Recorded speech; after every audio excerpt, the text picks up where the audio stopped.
Welcome to day 22 of the TryHackMe Advent 2024. We're getting so close to the end here. We have today, tomorrow, and the 24th, and we'll finally be done with all the TryHackMe Advent challenges. I'm Cyber Sensei Aaron. In case you're new here, be sure to like the video, subscribe to follow along, and share this with at least 1 to 3 friends. Alright, without further ado, let's get into it. Today we're going to be doing some digital forensics and incident response, as you can see here by the acronym, in Kubernetes. So learning objectives for the day, I'll just move this over here. We're going to learn about Kubernetes, so what it is, what it's used for, why people use it, all that good stuff. Then we're going to learn about DFIR, what it is, the different components and how they work together.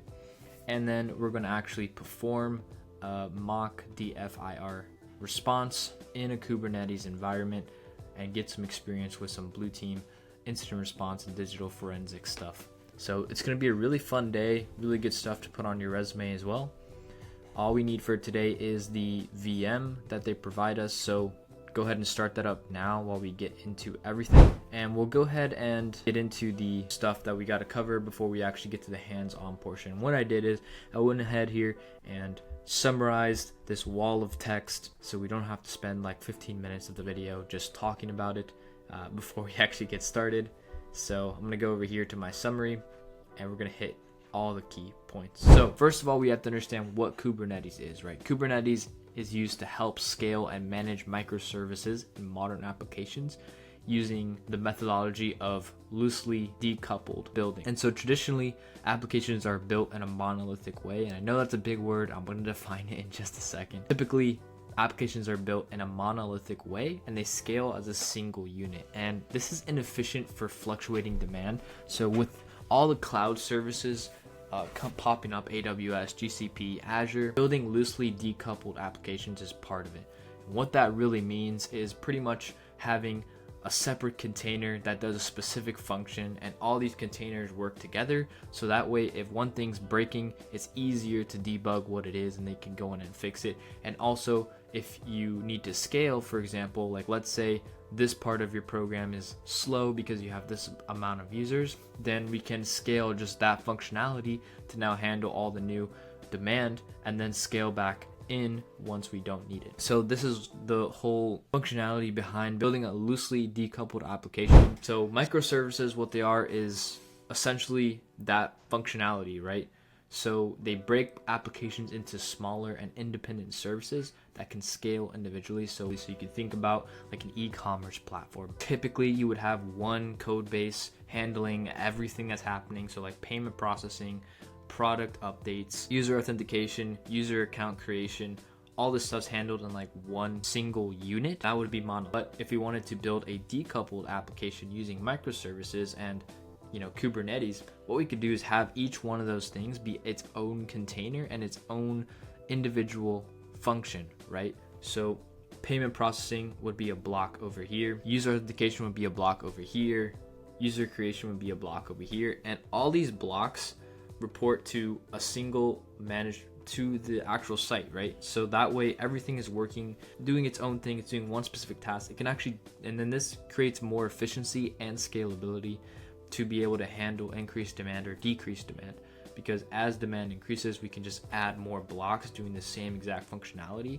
And then if demand decreases, we can do the same thing, but take away those blocks and go back to our initial build out. So Kubernetes is like kind of the manager of all these containers you can create. So in Kubernetes, you would have like all these containers doing a specific functionality, and then Kubernetes is used to manage kind of the status, updates, configurations, all that stuff for these containers. Getting into digital forensics incident response, or DFIR, DFIR, if you want to call it that too. I just said it, what it stands for.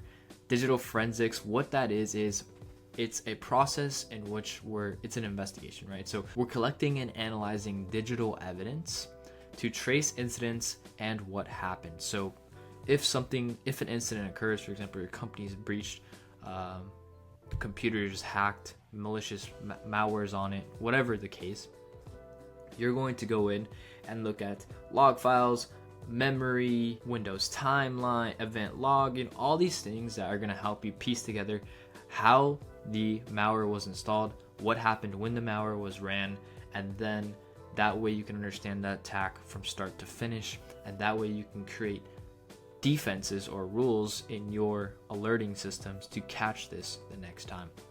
And then incident response is the focus of containing damage once an incident occurs, mitigating the threats, and then recovering all the systems to where it was at before the incident occurred. And these two, you can see how they already go hand in hand, right? So typically digital forensics is going to be a part in incident response, and they work together to ensure that effective security responses and improvements are implemented after cyber incidents. For example, incident response framework, we can take a look at it here. Boom, so you can see preparation, detection and analysis, which would be the digital forensics part, containment, eradication, and then recovery.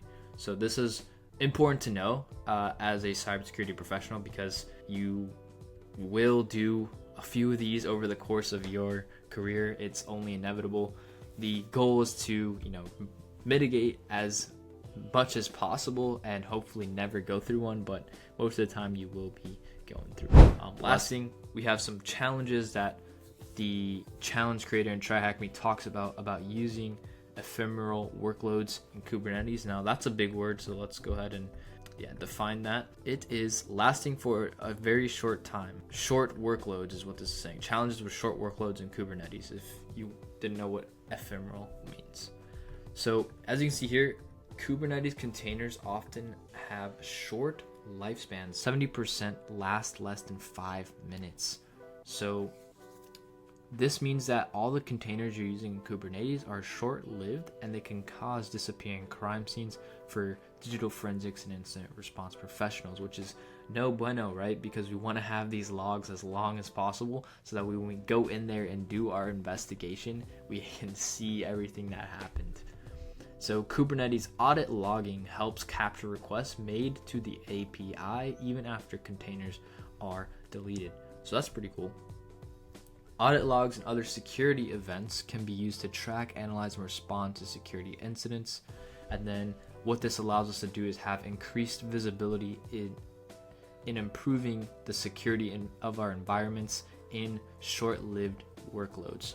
So essentially what this is saying, if you didn't really understand what was happening, is because Kubernetes is typically being used most of the time, 70% of the time, with short workloads lasting less than 5 minutes, they implemented a auditing and tracking system to keep the logs and track any requests made to the APIs for these short-lived tasks. That way you always have a track record of what's happening in your environment, even though these tasks are lasting less than 5 minutes, which is super important for like GRC, governance, risk, and compliance, to make sure, especially for like the finance industry or the medical industry or the payment card industry, super important to have these logs stored, because it actually is illegal to not have them in case of an audit or in case of an investigation.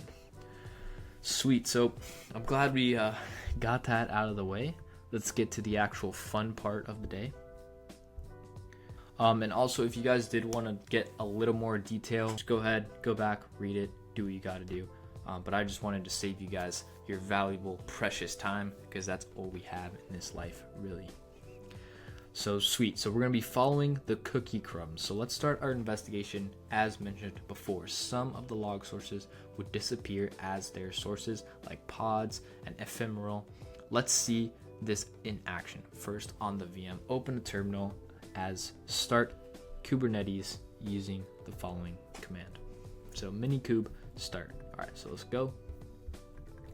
Get the terminal open. Boom, it's loading up. All right, it will take roughly 3 minutes for the cluster to configure itself and start. You can verify that the cluster is up and running using the following command. So what I'm gonna go ahead and do is cut to the part where this is all loaded up to keep saving you guys valuable time. And then we'll go ahead and proceed with this command right here. So all we're gonna do is we're gonna cat out that log, right? We wanted to see what was inside that log. So to do that, we go to this path and we want to see the access log, and boom, this is the output that we should be getting, right? So it's gonna look like pretty crazy and all that stuff. So actually is a GET request right here for Shelly, and then they ran a command, who am I? So that's pretty interesting. Let's see how we go. Yep, that's what they pointed out here. So what we're gonna do is terminate our session with the pod by typing exit. And then fortunately McSkitty knew that the log source was ephemeral and decided to ensure that remote backups of the log source were made. Navigate to our backup directory using the home Ubuntu DFIR artifacts, where you will find access logs stored in the pod. So pretty straightforward. We just looked at that, but now what we're gonna do is we're gonna go back to our original machine here, and we're gonna type in home Ubuntu DFIR artifacts. We're gonna ls that, and we have a bunch here. We're gonna be looking at the pod. This is where if you remember from our explanation, because a lot of the Docker or Kubernetes containers run for less than 5 minutes, we back up all the API access calls to a audit log, and so McSkitty backed that up so that we can have that here, and that's what this is. So it's essentially should be the same log. Like if we just catted this out, it should be the same log that we just saw on the machine. Yeah, so that's pretty much what that is. It's just like a backup of what was on the machine. So sadly, our investigation hits a bit of a brick wall here. Firstly, because the pod was configured using a port forward, we don't see the actual IP that was used to connect to the instance. Also, we still don't fully understand how the web shell found its way into the pod. However, we rebooted the cluster and the web shell was present, meaning it must live within the actual image of the pod itself. That means we need to investigate the Docker image registry itself to view the registry container ID. So we're gonna run this command. And all this command, so PS, what that means is processes. So it's gonna give us the currently running processes of all Docker containers that are running. And then we see registry private and then registry 2.7 spin up for 10 minutes. So yep, we get the same thing. Now we see the containers that are running. All we're gonna do is use the next command and do copy the ID of the container. And then we're gonna ls al var log and run that. And that's gonna show us everything that's inside this directory, the var log directory, on this specific container instance. So we've hit a wall since we don't have any registry logs. So yeah, if we had the logs here for the registry, it would show up, but we don't. So the Docker itself would keep logs for us. Let's pull these logs using the following command. So wasn't a registry log, but however, Docker does this on its own.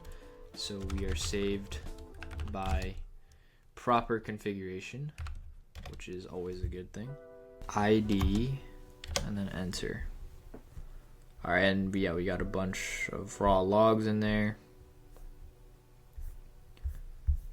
Cool. So now we have something we can use. These logs have been pulled for you and stored in the Docker registry logs.log file, which is in the in the directory that we're in right now. So you can see it's right here. So they were nice for us.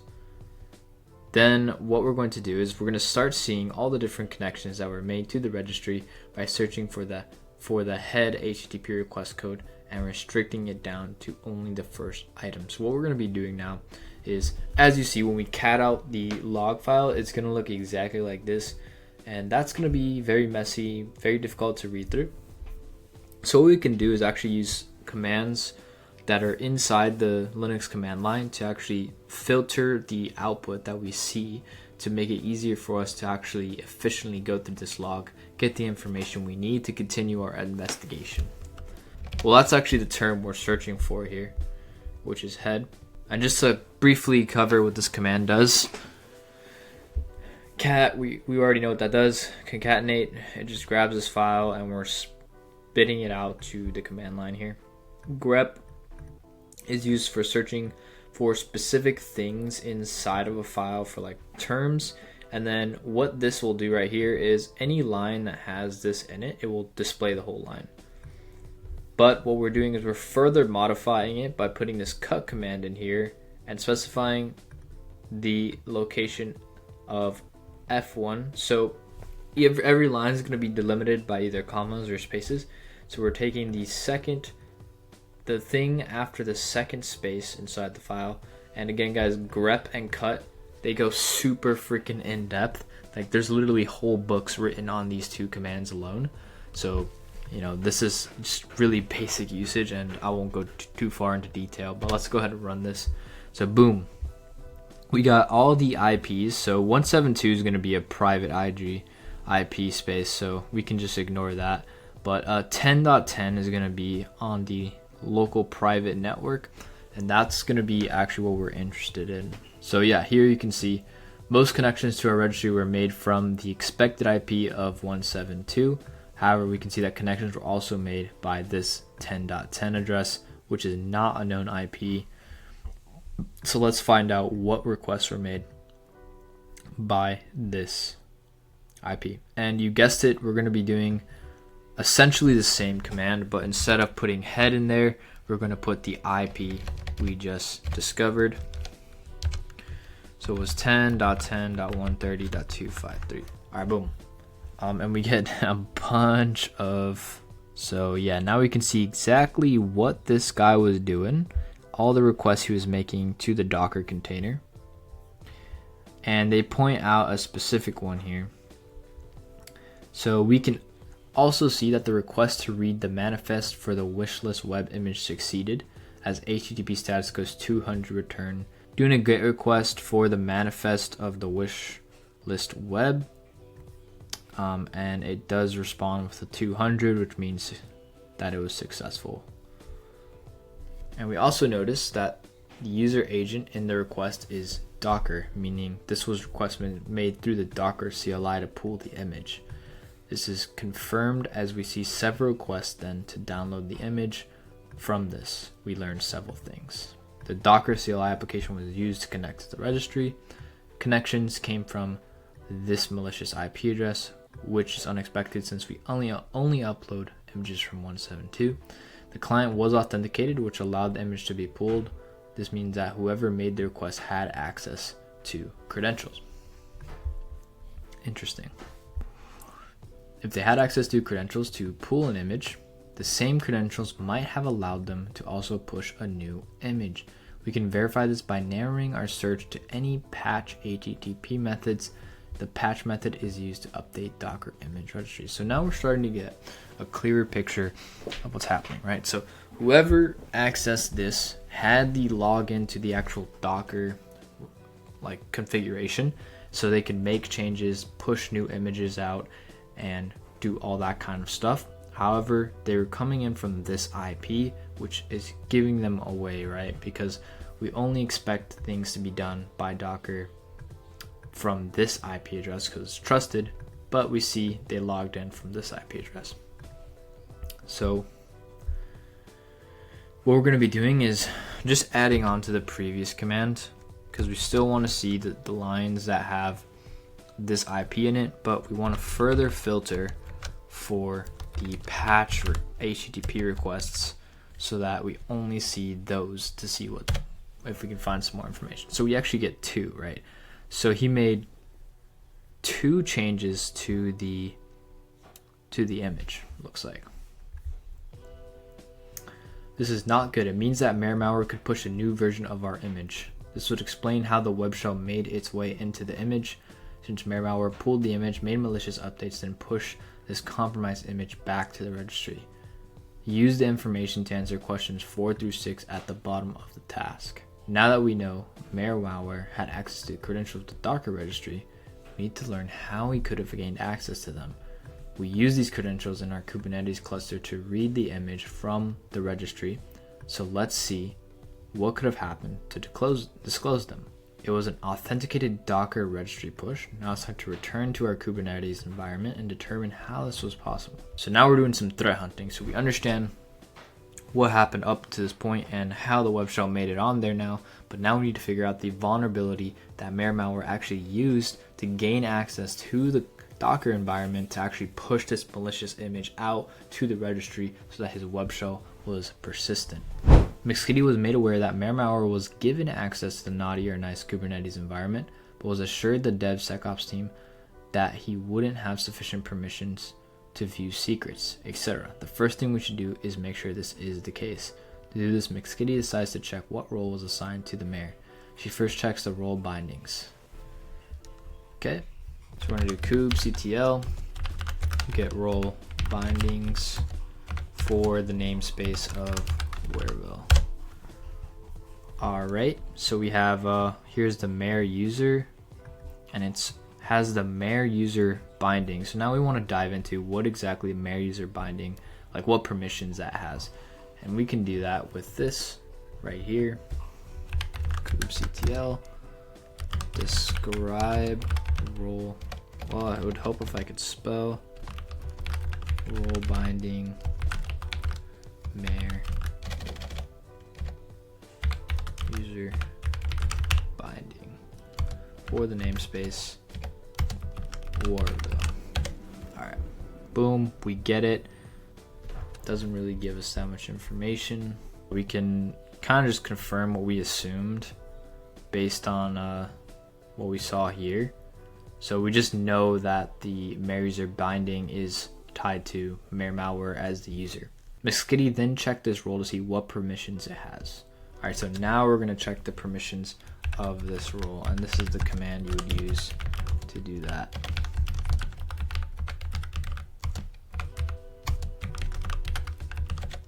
Boom. Alrighty, so we can actually create, yes, we could do a couple things here. Yeah, so the output tells us McSkitty something very important. A lot of permissions listed here are as you would expect from a non-admin user in Kubernetes environment.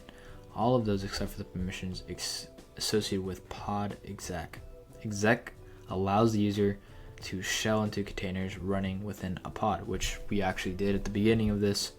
This gives McSkitty an idea of what mayor malware might have done to confirm her suspicion. She checks the audit logs for mayor malware's activity. So they give us a nice long command here to kind of just give us what we're looking for. But we're essentially opening up the audit log, looking for a specific word here. Always, we're looking for the user mayor malware anywhere that's mentioned in the file. And then we're also looking for the keyword resource and then verb as well. So these are the three key terms we're searching this output for. So let's go ahead and run that, see what we get. And the color just turns it red so we can see there. We got some logs, and the log snippet tells us that mayor malware attempted to get the secrets stored on the cluster, but received a 403 response as he didn't have sufficient permissions to do so. So the DevSecOps team was actually correct in saying they didn't give him the permissions necessary. Got it. So after being denied secret access, mayor malware then started snooping to see what roles were present on the cluster. So let's see, because he did have the ability to actually see the roles and all that stuff. So we'll go ahead and paste this command in. Alright, so they're just pointing out the actual logs inside this long log list. So this is the log right here, right? That signifies that he was unable to get the secrets of the cluster, right? And then he used here, went looking around for, and you can see RBAC authorization. So he's looking for the type of role that he would need to actually be able to access the secrets of the container. Running the previous command, get roles command, mayor malware will have found a role named job runner. These logs tell us that mayor malware then describes this role, which would have given him key pieces of information regarding this role. Most importantly, for our investigation, it would have told him this role has secret read access. So he was able to discover that the job runner role has the permissions necessary to view the secrets of the container. And then what he did was, knowing this role can view secrets, malware tried to find its role binding to see what was using this role. And then after that, seeing a role binding named job runner binding, malware described it and found out this role is bound to a service account named job runner service account, aka this service account has permission to view secrets. So here, what he did now was, now that he's discovered the role he needs, the service account has this role, now what he's going to do is list out all the pods running on the Warville namespace using the command we've used earlier. And this is the log where they find that out. And then he's going to describe the pod as morality checker. Then he would have found out that this pod runs with the job runner SA service account attached, meaning that if he were able to gain access to the pod, he would be able to gain secret read access. All right, and then once he gained access, so the exec permission is usually not included in a non-admin role. So malware's role actually had this included, and it was not intended. So he was actually able to exec into this container and gain shell access into that container he discovered had the job runner role. Looking for that specific service account, what McSkitty was able to see is that malware is able to run get commands now on the secrets to list them. But most importantly, we can see that he has indeed been able to escalate his privileges and gain access to pool the creds secret using the job runner SA account. So pretty much by allowing him to exec into this container, he could use the container's privileges to now pool the secrets to gain access to credentials that would allow him to get, what he needs to do and push this malicious image out to the registry. So the final piece of the puzzle revolved around this secret. Finally, she runs the command and the attack path is confirmed. Shaking her head, and we could just run this real quick just before we finish off the story here. Yeah, so he would get this username and password, right? Mr. Nice, and the password being Mr.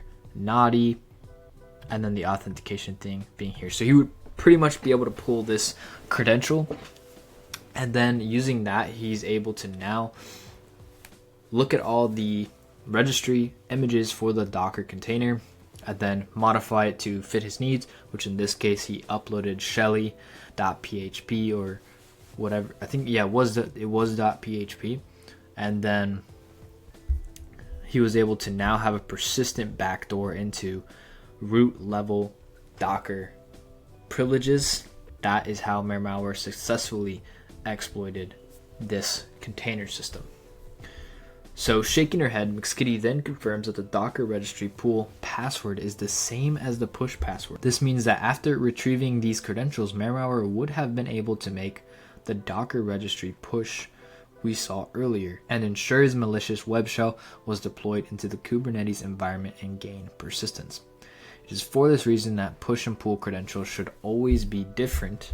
With that, the investigation is all tied up, the conclusion being that malware was most certainly belongs on the naughty list. So to recap, guys, before we get into all the flags, essentially we discovered that our web application was exploited, and the way that malware was able to do this was through an accidental assigning by the DevSecOps team of a permission that allowed him to exec into containers.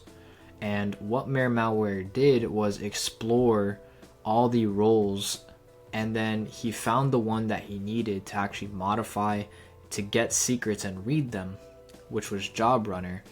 And then he searched for all the containers or pods that had this role attached, or all the users. He searched for all the users that have this assigned, and he found one called job runner SA, which stands for service account. And then he further explored the containers to see which one had this user account on it and had that permission of job runner. And then once he discovered which container that was, he was able to actually exec in there, gain access to that now newfound permission. And through that, he was able to pool the secrets and get the credential for the root user of the Docker container, of the Docker system, and then having those credentials log into the actual Docker system running all these Kubernetes pods. And then he was able to modify the image to put his malicious shell in there to have persistence in the future. And then he would push that image out, and now every time the Docker runs, it runs with that shell in it. And that's how he was able to exploit this whole entire system.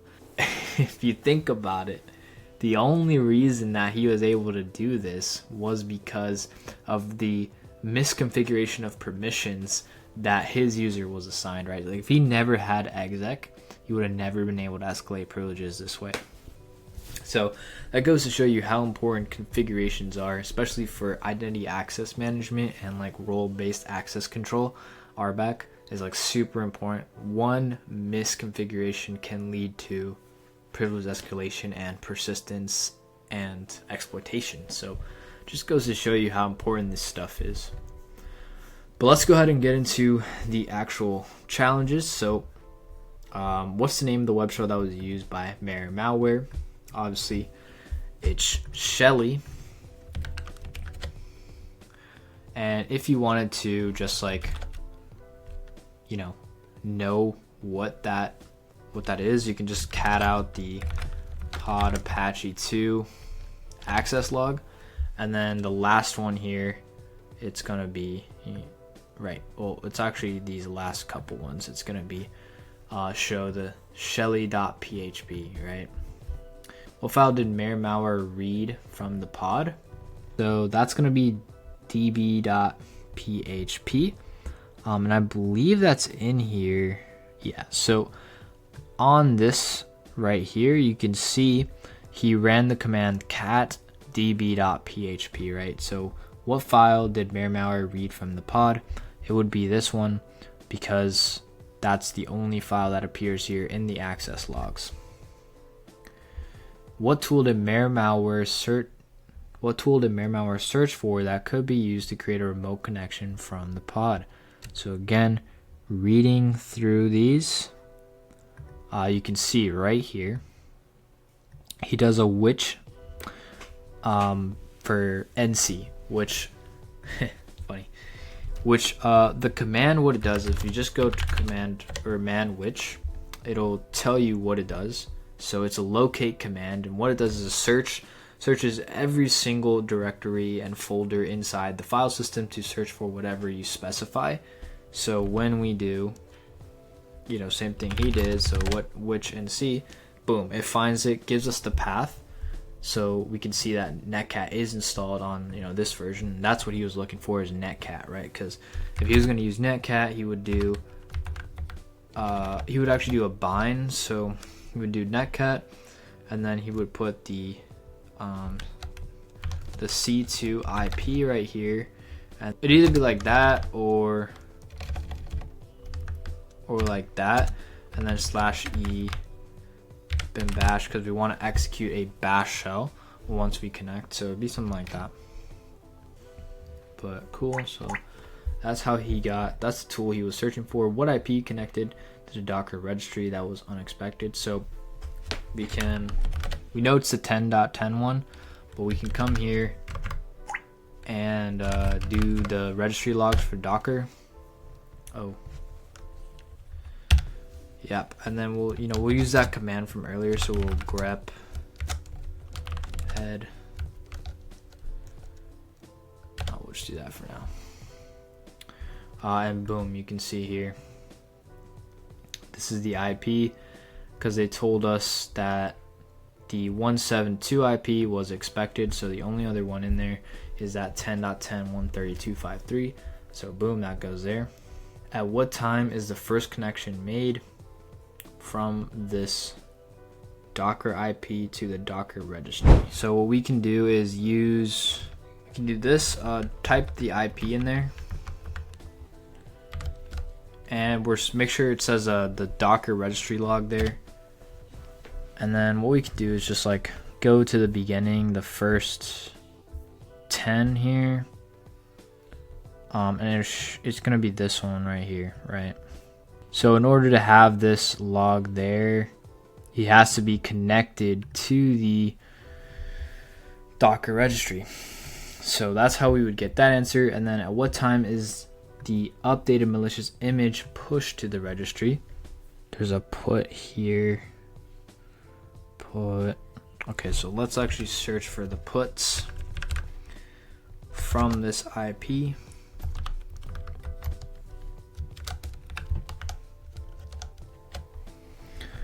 Okay, so yeah, how we would get that answer is we'd run the command here, but we'd specify put, right? Because put is we're putting something onto the server. Think about it like that, and it actually makes sense because the path here is wishlist web blobs uploads, and then the registry file image, whatever he's uploading. Yeah, so you would just get the time of the last one here, and that would be the most recent one.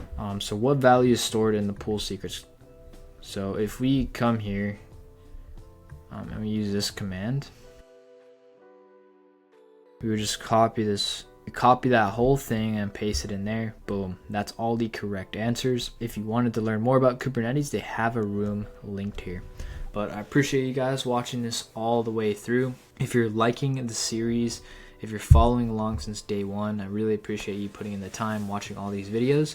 Make sure you hit the subscribe button, you leave a like, and if you're feeling spicy, you could even comment on the video. It's a pretty crazy idea, I know. And also, if you're looking to get into cybersecurity or learn more about how you can actually get a role in cybersecurity, I just launched a free community called Cyber Ninja Community.